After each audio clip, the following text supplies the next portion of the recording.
நீங்க எதையும் பெருசா எடுத்துக்காதீங்க அருண். ஓகேவா?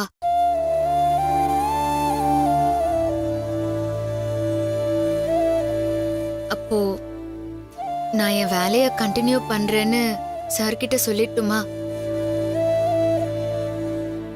ம்.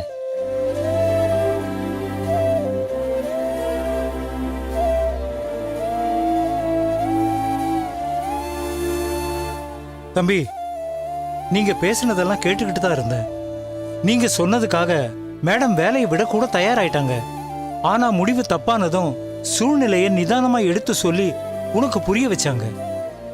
இந்த மாதிரி ஒரு பொண்டாட்டி கிடைக்க நீ கொடுத்து வச்சிருக்கணும் தம்பி. ஆபீஸ்ல அவன் பொறாமையிலையும் புகைச்சலையும் ஏதாவது பேசுவான். அதெல்லாம் கண்டுக்காம போய்கிட்டே இரு.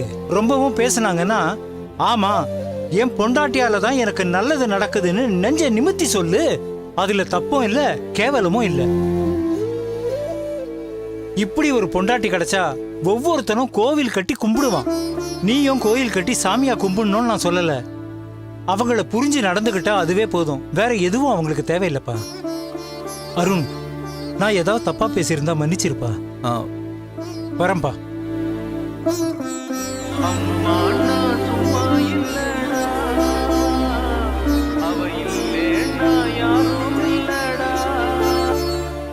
சொல்லு வித்யா. ஏய், என்னாச்சுடா? ரஞ்சிதா வேலையை ரிசைன் பண்ணிட்டு போயிட்டாளா? இல்ல வித்யா. தெரியும்டா, அவ செய்ய மாட்டான்னு எனக்கு நல்லாவே தெரியும். உங்களுக்கு எல்லார் மேலயும் நான் பாசம் வச்சிருக்கேன், அக்கறை வச்சிருக்கேன், வாய் கிழிய பேசுவாள. அதெல்லாம் உண்மைன்னா நீ சொன்னதை அவ கேட்டிருக்கணும்ல. அவ சுயநலம் புடிச்சவங்கிறத இப்பயாச்சும் புரிஞ்சுக்கோ. ஏய் வித்யா, போது நிறுத்துறியா? என்னடா அவளை பத்தி பேசின உனக்கு இவ்ளோ கோவம் வருது? இங்க என்ன நடந்துச்சுன்னு தெரியாம நீ பாட்டுக்கு ஏதாவது ஒண்ணு பேசிட்டு இருக்காத. அப்படி என்ன நடந்துச்சு? அவ வேலையை விட்டு போறான்னா என் வேலைக்கு ஆபத்து நீங்க சொல்லிட்டாங்க. போதுமா? ஏண்டா அப்படி சொன்னாங்க? உனக்கு போன்லயே எல்லாத்தையும் விளக்கமா சொல்லிட்டு இருக்க முடியாது. நான் வீட்டுக்கு வந்து எல்லாத்தையும் விளக்கமா சொல்றேன். சரியா? போனை வை. ஏய் அருண், ஒரு நிமிஷம். ஏய் அருண், சொல்லு. நாளைக்கு ஆபீஸ்க்கு லீவ் சொல்லிட்டு வந்துரு. லீவா? எதுக்கு? அம்மா கோவில்ல ஏதோ விசேஷ பூஜைக்கு ரெடி பண்ணிருக்காங்க. நம்ம எல்லாரும் அங்க போனல, அதுக்குதான்.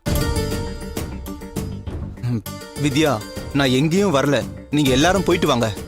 டேய், இந்த பூஜை ஏற்பாடு பண்ணதே உனக்காக தான்.